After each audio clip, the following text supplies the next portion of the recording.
Everybody has his own special dream of what the world's going to be like in the future. But we all know it's steadily shrinking. One of these days, we're going to wake up and find that people and places we used to just read about are practically in our own backyard.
I don't like the looks of this.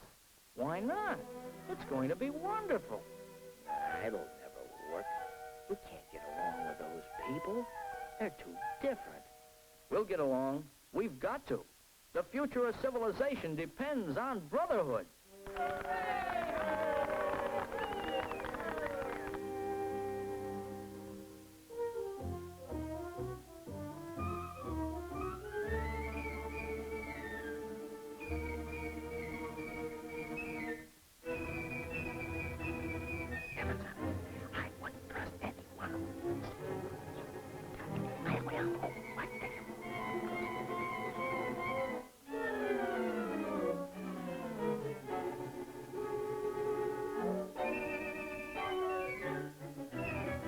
Wait a minute. What about this business of brotherhood?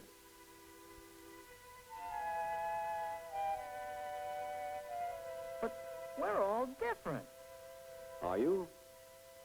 Let's take a look at the facts, right from the start. The first people on Earth knew only a very small section of it. They lived close together and looked alike. But pretty soon they started to spread out. And as they drifted further apart, little differences began to appear. Most of the people of the world kept the same in-between color as their ancestors, and still do. But three groups on the very edges of the world population developed distinct differences in color. These exceptional groups gave rise to our idea of three separate races of mankind.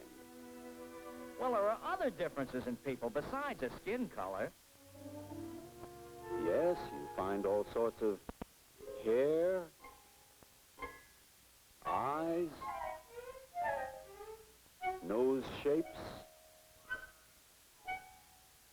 and sizes. But you find these same differences within each group.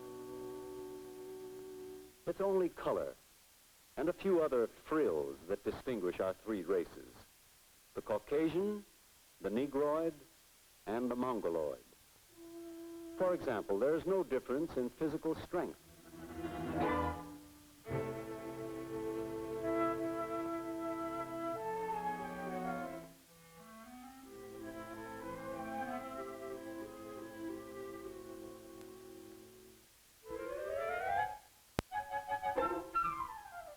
Well, strength, sure, but what about brains? There are some variations. For instance, there's a difference of about 50 cubic centimeters in the size of the brain of the average American Negro and the brain of the average American white, both of which are smaller than the brain of the average Eskimo. And the largest brain on record was that of an imbecile. So it isn't the size of a brain that counts, it's what it can do.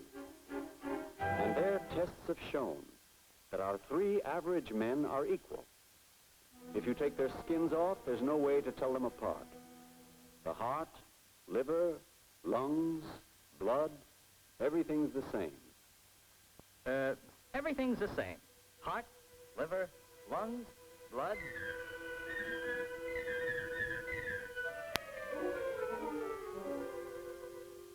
No, not blood. Blood's different. Well, there are 4 different types of blood. A, B, AB, and O. Patient in room 216 needs a transfusion right away. I'll give it to him. I'm his brother.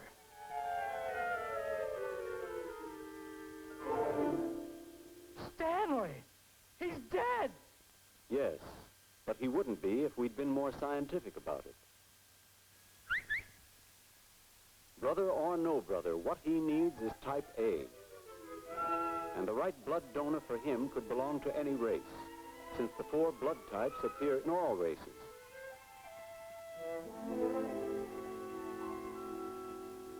Say, we're not really so different at all.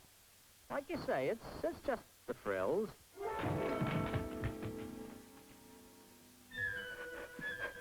Only, wait a minute. I got a question. How come we live like this?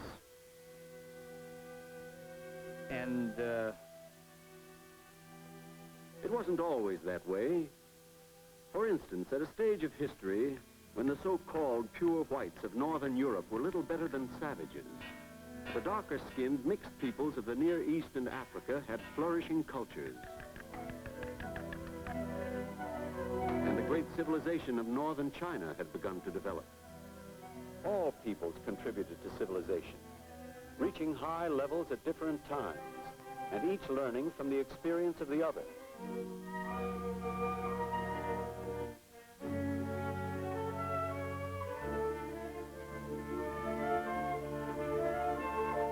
But there were certain basic ideas which were common to all branches of the human race. Belief in a supreme being, in the home, and the family. How civilized a person is depends on the surroundings in which he grows up. The differences in the way people behave are not inherited from their ancestors. They come from something called cultural experience or environment. Suppose you could somehow switch 2 newborn infants from entirely different backgrounds. They would not inherit their real parents' cultural experience or ideas or mechanical aptitudes. Those are things you acquire. got a match, Bud?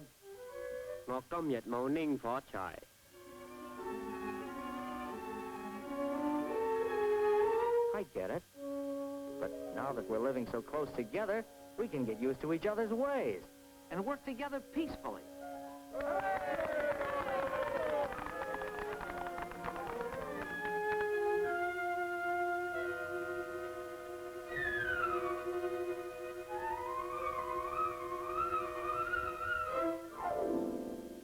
All we need is a little real understanding and what I said before, brotherhood.